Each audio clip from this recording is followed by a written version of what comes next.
before anything else. This is a structural argument about a mechanism.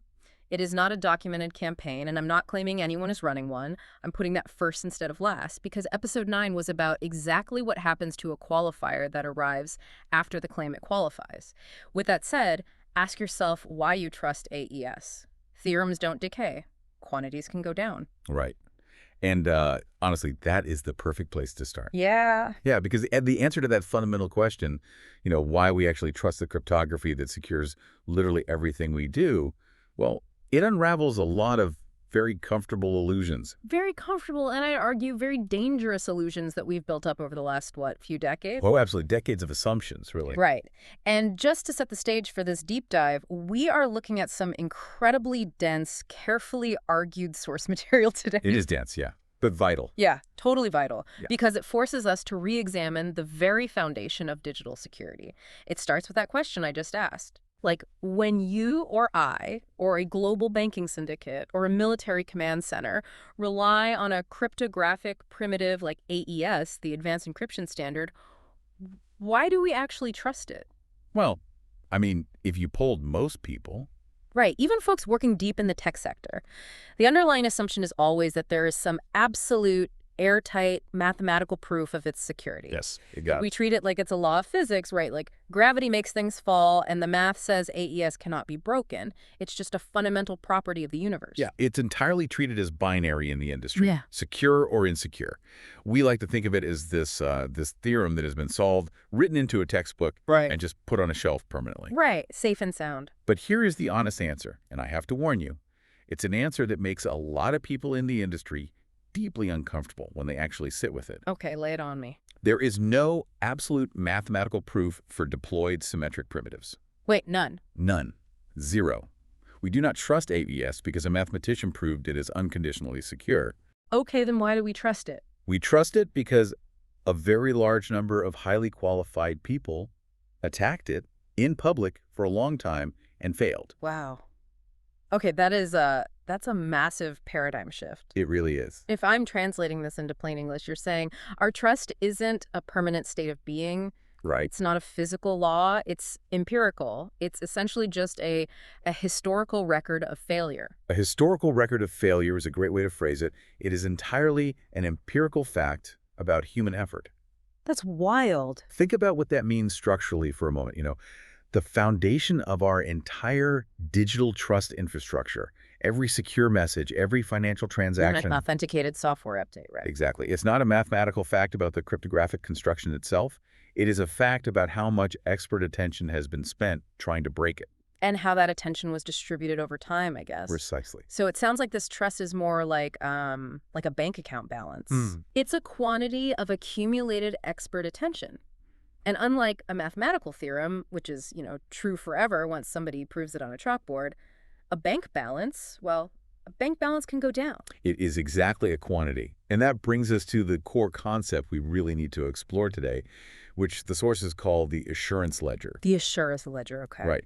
If assurance is a quantity, a balance in an account, like you said, we have to look at how it's calculated. Correct sense. And it turns out it's calculated on a ledger with two columns that are moving entirely independently of one another. Oh, interesting. So they aren't linked. Not directly, no. They are driven by completely different engines. Okay, I want to break down this two-column ledger because this is where the mechanics of this argument get really, really fascinating. They do. Let's start with the first column, the defender side. Yeah, the defender side term, we can call it NDEF, N_def. Okay, NDEF, got it.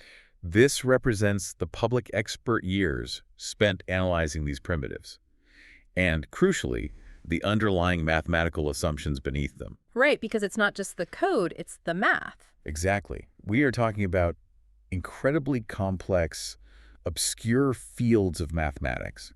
Things like lattice problems, isogenies, code-based assumptions. Wait, before we move on, you said lattice problems and isogenies. Yeah. For those of us who aren't, currently enrolled in a PhD mathematics program, what do those actually look like? Are we talking about standard calculus here? Oh, not at all. No. Yeah. Standard calculus is ancient history compared to this stuff. Okay, good to know. I'm out of my depth immediately. Well, to give you a rough sense, a lattice problem involves finding the shortest point or vector in a multidimensional grid. A grid. Imagine a grid, yeah. But instead of 2 dimensions, like a piece of graph paper, it has, say, 500 dimensions, Oh, wow. Okay. right? And finding the closest intersection to 0 in that space is incredibly hard. It's mind-bending. I can't even picture 500 dimensions. Nobody really can, you just have to trust the math. And isogenies involve mapping the relationships between elliptic curves. But look, the point isn't to understand the math right now. Thank goodness. The point is to understand that these fields are so abstract, so detached from everyday engineering, that the population of people on Earth who are actually qualified to do this work is incredibly small. So it's not like there are a million software engineers in Silicon Valley looking at this every day. No, not at all. The software engineers are just implementing the math. They're using the tools. Right. They're importing the library. Exactly. The people analyzing the fundamental security of the math itself, that's a specific tiny pool of academic researchers, maybe a few government analysts, and a handful of industry cryptographers. We're talking like hundreds of people. Globally. Yeah, maybe a few hundred who are Yep. truly at the cutting edge of any specific subfield. That is staggering. So this NDEF column, the defender's balance, is essentially the total amount of brain power, measured in years, that this tiny group of super geniuses has spent staring at these multidimensional grids. Staring at them and trying to find a shortcut or a hole in the math, yes.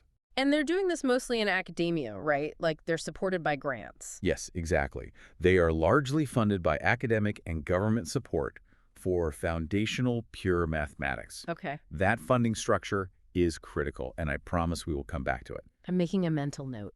But first, we have to look at the other column on the ledger, the attacker side term. Let's call it NAT. NAT, the adversaries, the people actively trying to tear down the math. Right. NAT is the effective analysis capacity applied to breaking those exact same cryptographic constructions. Okay. Now, here's the terrifying part about this side of the ledger. It is not fully observable. What do you mean? It never has been observable. We just don't know exactly how much compute or how many covert expert years are being thrown at these problems by nation-states or intelligence agencies or organized groups. Oh, because they don't publish their failures. Or their successes, for that matter. Exactly. The attackers work in the dark. So our primitive assurance, the actual tangible reason we trust AES to protect a hospital's database or a power grid, rests entirely on the relationship between these two columns. Yes. It depends on NDEF being robust enough to withstand whatever NAT happens to be at any given moment. It rests on how many qualified people attacked a construction and failed. Right.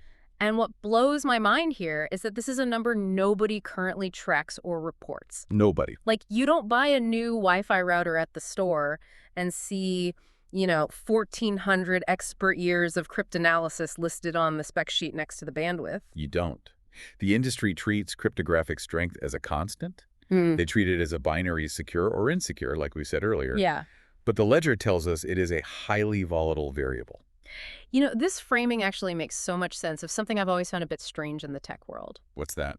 Well, when the industry decides it needs a new encryption standard, they hold these massive multi-year competitions, like the AES competition back in the late 90s, or the SHA-3 hash function competition, or even right now, the huge post-quantum cryptography or PQC competition being run by NIST, the National Institute of Standards and Technology. Yes, the NIST competitions. I'll be honest, from the outside, looking in, they always felt a bit like a reality show bake-off to me. A bake-off. Yeah.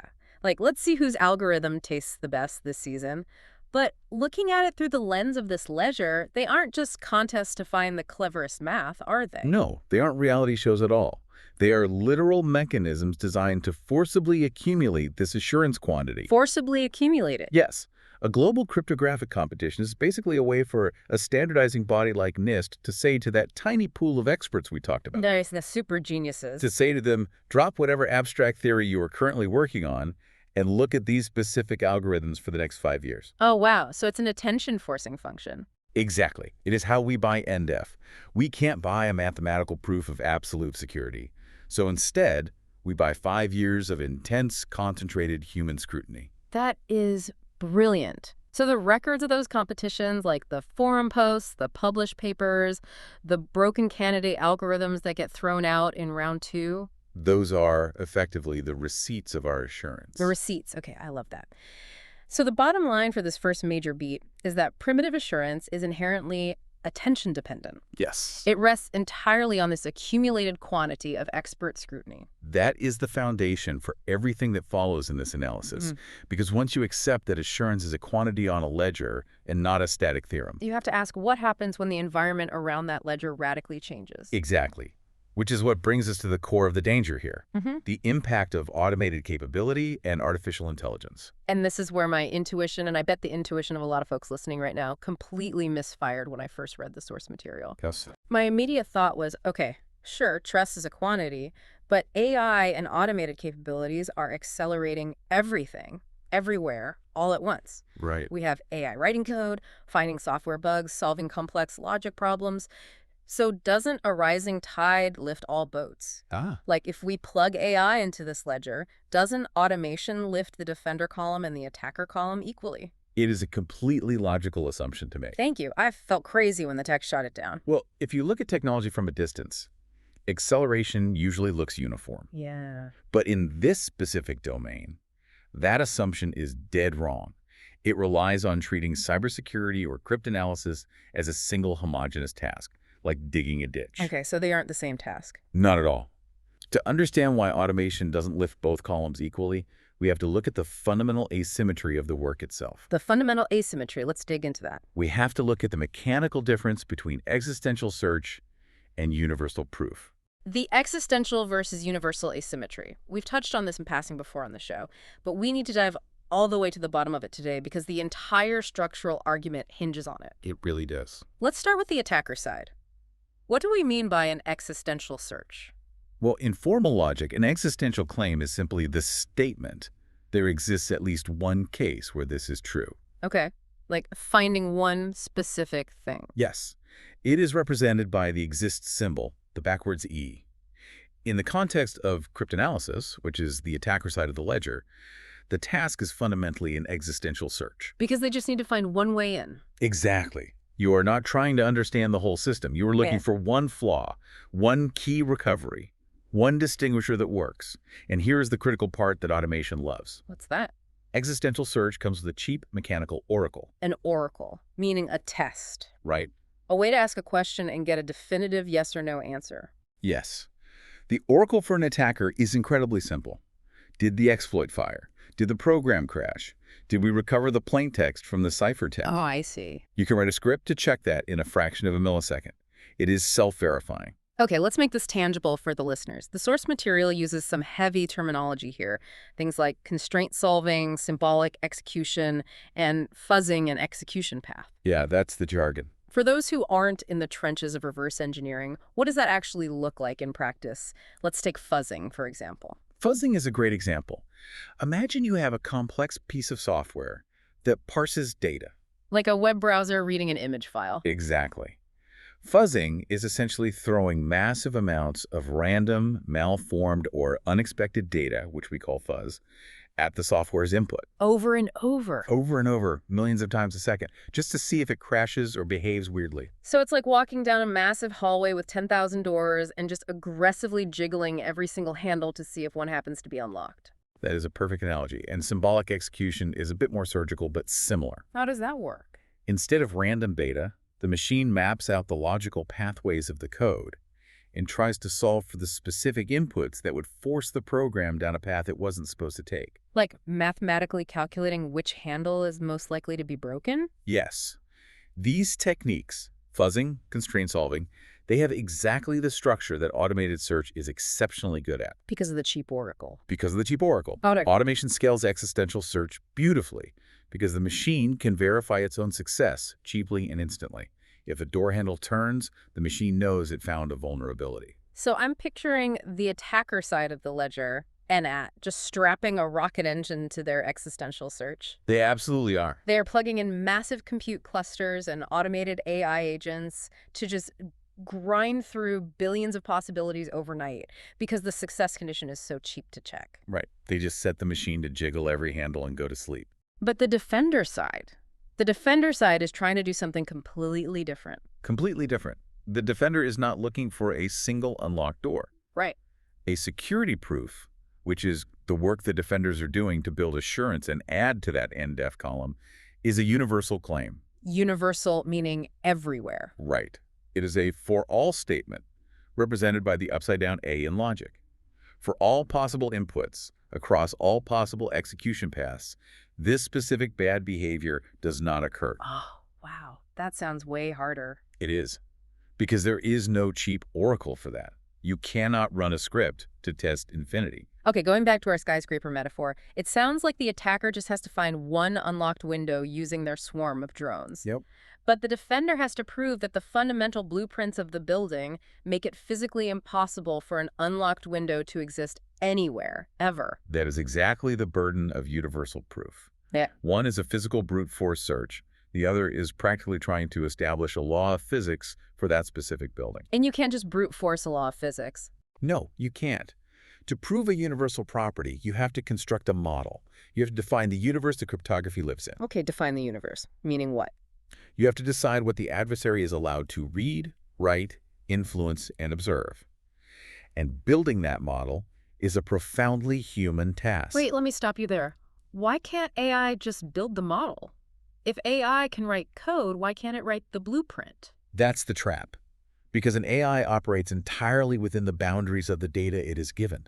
It doesn't know what it doesn't know. Oh. To build a secure model, a human has to notice things outside the mathematical abstraction. A human has to notice that, for instance, computer memory has physical properties. Like what? Heat? Heat, sure, or that it leaks electromagnetic radiation, or that it takes slightly longer to process certain calculations, which an attacker could measure. Oh, side channel attacks. Exactly. A human has to notice that a specification might have two different parsers that interpret a string of text slightly differently.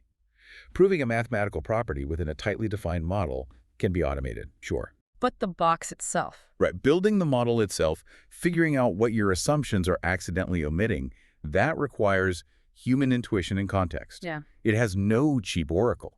If I'm boiling this down, automator capability acts as an incredible exponential force multiplier for the attacker side. Because cryptanalysis is an existential search with a cheap oracle. Yes. But it provides significantly less lift to the defender side because security proof requires universal claims and human model construction. Exactly. Automation scales the handle jiggling, but it leaves the blueprint drawing bottleneck exactly where it was. And this is why the rising tide lifts all boats intuition fails. The balance of the ledger shifts radically. Not because attackers got a magical tool that defenders are forbidden from using, but because the defender's primary bottleneck, human model construction, never benefited from the automation in the first place. So what happens to our ledger then? If NIT is growing exponentially because of automated existential search, and NDEF is growing linearly because humans still have to sit down and think about physical memory leaks, our assurance balance isn't just stagnant. It's actively deflating relative to the threat. It is deflating rapidly. But, and this is crucial, the situation detailed in the sources is actually much more precarious than simply being outpaced. More precarious than being outpaced? How? Because the defender side of the ledger isn't just growing too slowly. It is uniquely vulnerable to a structural exposure that could actively cause the NDEF column to shrink in absolute terms. This is the part of the source material that genuinely gave me chills. It's sobering. And we need to be very careful with our phrasing here to honor the production constraints of this deep dive. We are discussing a structural exposure occurring naturally within our institutions. Yes. We are not describing a step-by-step attack procedure orchestrated by some cartoon villain in a bunker. That distinction is vital. If listeners take away nothing else, it should be this. The erosion of cryptographic assurance we are about to discuss requires no bad actor whatsoever. No grand conspiracy. None. It is a structural exposure driven entirely by routine institutional reallocations, good financial hygiene, and the fundamental nature of academic funding. Okay, walk me through this exposure mechanism. How on earth does the defender column actively shrink? How do we lose expert attention? It starts with that tiny pool of experts we mentioned earlier. The few hundred folks doing the 500-dimensional math. Right. The handful of people doing the foundational math, the lattices, and the isogenies, that underwrites our cryptography. They don't work for free. Obviously not. They rely heavily on academic grants, university budgets, and government funding. Now, Put yourself in the shoes of a grant committee. Okay, I'm wearing my tweed jacket. Very nice. Yeah. How do you justify giving millions of dollars to pure abstract mathematics that might not have a commercial application for decades? You justify it with long horizon claims. You say, trust us, exploring these incredibly obscure lattice structures is foundational. It might just look like chalk on a board right now, but eventually in 10 or 20 years, it will yield critical downstream applications in technology and national security. Exactly. It's a leap of faith for the grant committees. It's always been a leap of faith, hasn't it? It has. And historically, that leap of faith was necessary and protected because it was virtually impossible to prove those long horizon claims wrong in the short term. Right, because you can't predict the future. The timeline between pure math publication and applied technological implementation was too long, and the sample size was too thin for anyone to definitively say this subfield is useless. Okay. But AI acceleration changes that equation entirely, doesn't it? It changes it completely. It raises what statisticians call statistical power. Let's unpack that. How exactly does AI raise statistical power in the context of academic funding? Are we talking about AI evaluating math papers? We are talking about AI auditing the entire pipeline of human knowledge production. The entire pipeline. Because automated systems are accelerating both mathematical output and the translation of math into code, we can now effectively audit these long horizon claims. We can run what the sources call a deflationary audit. Walk me through the mechanics of that. How does an AI actually do a deflationary audit? It's not just reading PDFs and giving them a thumbs up or thumbs down. Right. No, it is much deeper. Imagine an AI system designed to track academic productivity. Okay. It can ingest a purely abstract mathematics paper published in, say, 2015. It can then map the entire global citation network flowing out of that paper. Wow, okay. It can scan millions of open source code repositories, patent filings, and engineering spec sheets from 2024. And it can trace whether the abstract concepts in that 2015 paper ever resulted in a single line of compiled code, a single commercial product, or a single engineering solution. And it can do this for everything. It can do this for tens of thousands of papers across hundreds of subfields simultaneously. Wow. Okay, I see the danger looming here. If you use AI to audit the entire portfolio of foundational mathematics at a university, you are going to get what the sources call differential results. Exactly. The audit is not going to show that all math is equally useful. It's going to show that subfield A, maybe something related to machine learning optimization, is a goldmine. It produces tech applications in 18 months. Very profitable. But subfield B is just abstract theory. It produces nothing but more papers. Yes. Differential results are inevitable. And what happens when an institution, a university board of regents, a federal grant agency, a corporate R&D department, what happens when they get a shiny data-backed dashboard showing these differential results? They cut funding to the unproductive fields. And honestly, it's perfectly rational. It is. If I'm managing a tight budget and the AI audit proves with hard data that subfield B hasn't yielded a single real-world application in a decade, I am absolutely going to reallocate that money to subfield A. It's just good management. It is entirely rational management. But here is the structural trap. Those obscure, seemingly unproductive subfields, the ones furthest away from immediate profitable software applications, are precisely the subfields that underwrite our cryptographic assumptions. Things like advanced lattice problems. Exactly. So completely by accident, just by trying to be efficient and using AI to measure research productivity, institutions now have a data-backed, heavily quantified reason to selectively cut the exact funding that supports the experts who secure our digital infrastructure. Exactly. They accidentally defund the defender side of the ledger. They cut the grants, the professorships, the travel stipends for the exact people whose attention we rely on to keep NDEF high. And this is where the final fatal mechanism of this exposure kicks in, the doctoral generation lag. Yes. The doctoral generation lag. This concept really stuck with me because you can't just throw money at a whiteboard and expect a cryptographer to hatch out of it 10 minutes later. You really can't. If you cut funding to a highly specialized subfield of mathematics, the talent pool evaporates almost immediately. Right. Postdocs lose their positions. Graduate students read the writing on the wall and pivot to study something else, like AI, where all the money is. The ecosystem dies. It just dries up. Now imagine that 5 years later, a major vulnerability is discovered in our encryption, and the government suddenly realizes we desperately need lattice cryptographers again.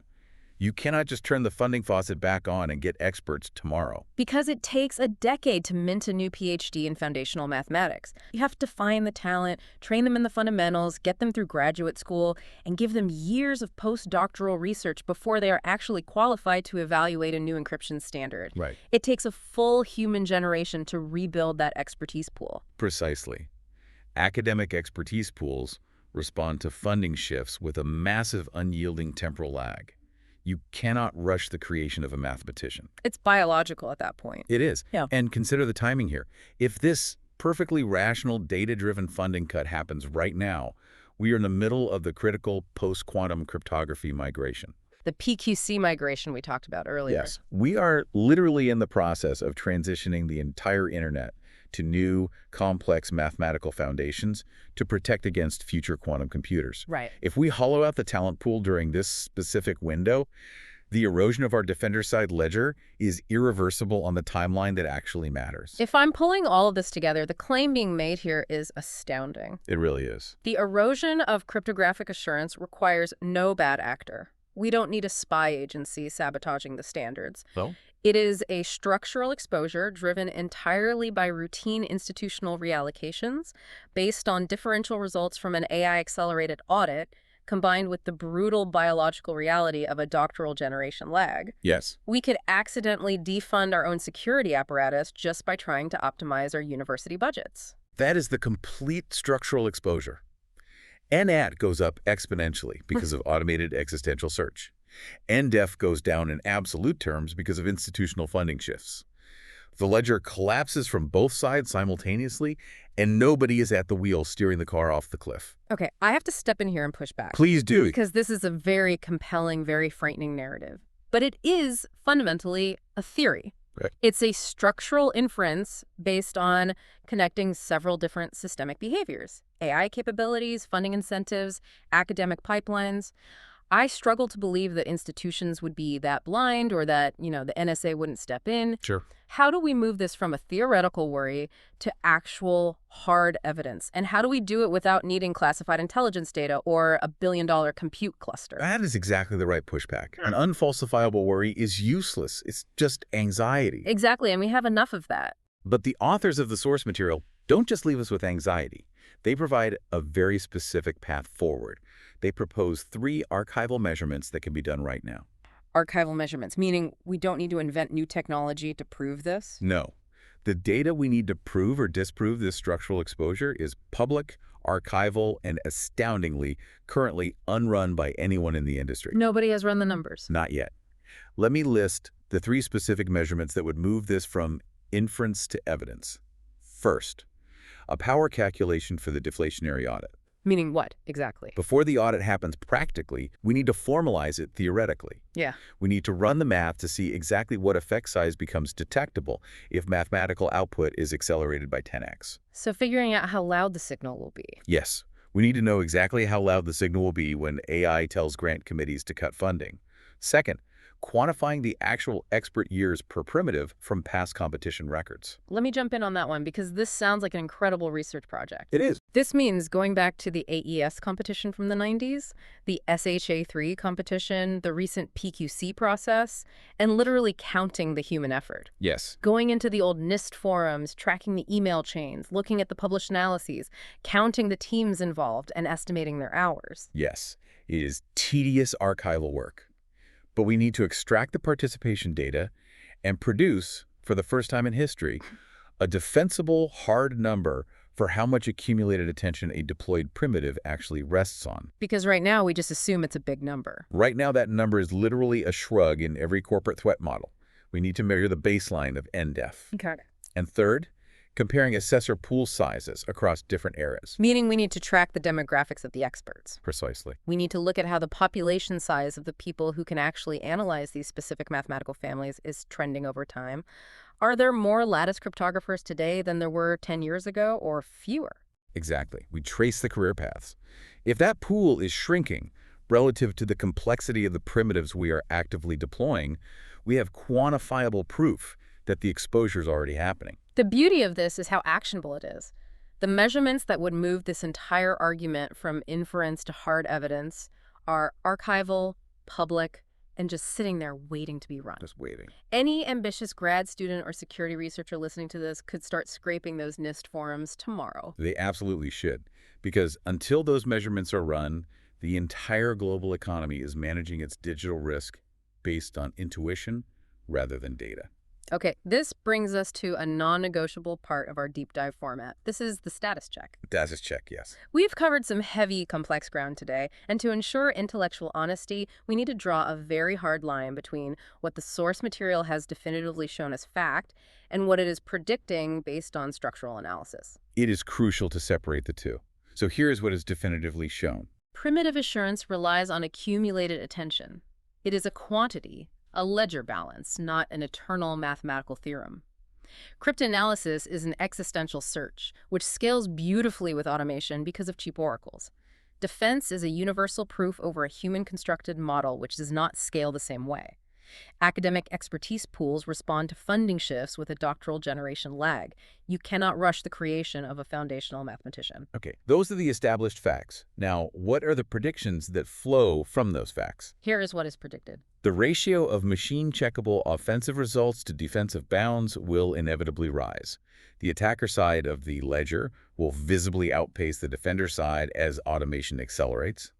A deflationary audit of mathematical subfields will happen, driven by AI acceleration, and it will yield differential results that give institutions a rational evidentiary basis to defund the specific mathematics underwriting our cryptography. That status check keeps us grounded. It separates the structural analysis from pure alarmism. It does. But it also leaves us with a very heavy reality to deal with.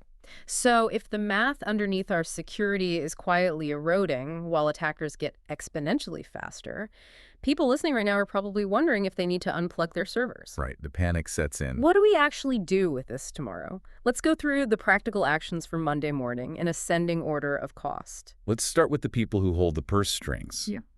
Action 1, for funders. Ask what your portfolio's cryptographic assurance exposure is before reallocating away from foundational mathematics. So pause before you cut. Yes. If you are managing grants or university budgets, and an AI productivity dashboard suggests that abstract lattice math is unproductive, you must add a mandatory line item asking if that specific math secures the internet. Do not defund the base of the tower without realizing what sits on top of it. Action 2, for migrators. If you're an organization moving to new primitives, specifically if you are navigating the post-quantum cryptography migration right now, you need to ask how large the accumulated attention quantity actually is for the algorithms you are choosing. Because you can't just look for a proof. Right. You cannot ask for a mathematical guarantee of security, so you must ask for the proxy. Has this primitive been through a rigorous public standardization process? Has it been battered by the global community for a decade? If the answer is no, it doesn't matter how elegant the math looks in a white paper, the assurance quantity is too low to trust your data to it. Action 3, for threat modelers. Add a row to your risk register. A literal row in the spreadsheet. Yes. Most corporate threat models treat primitive strength as a permanent constant. It is not. It is a function of a number nobody is tracking, and as we've established, that quantity can go down. You need to formally acknowledge that the assurance of your encryption is a volatile variable that may degrade over time. Action 4, for the skeptics. Run the 3 public archival measurements we proposed today. Put the work in. Exactly. If you think this entire structural argument is wrong, the path to proving it wrong is laid out perfectly for you. Do the archival work. Extract the competition records. If the argument is wrong, prove it with the data. I genuinely think the authors of the source material would rather see this worry unfalsified by hard data than leave it lingering as a theoretical threat.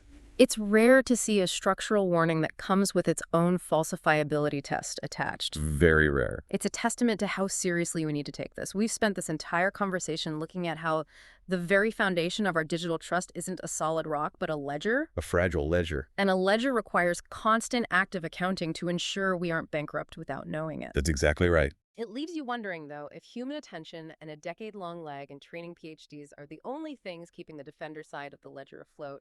What happens to this fragile balance when a scaled quantum computer finally arrives and rewrites the attacker's capabilities entirely? Next time on The Deep Dive, we look at what all 13 entries have in common and the class of trade-off that is not a trade-off at all.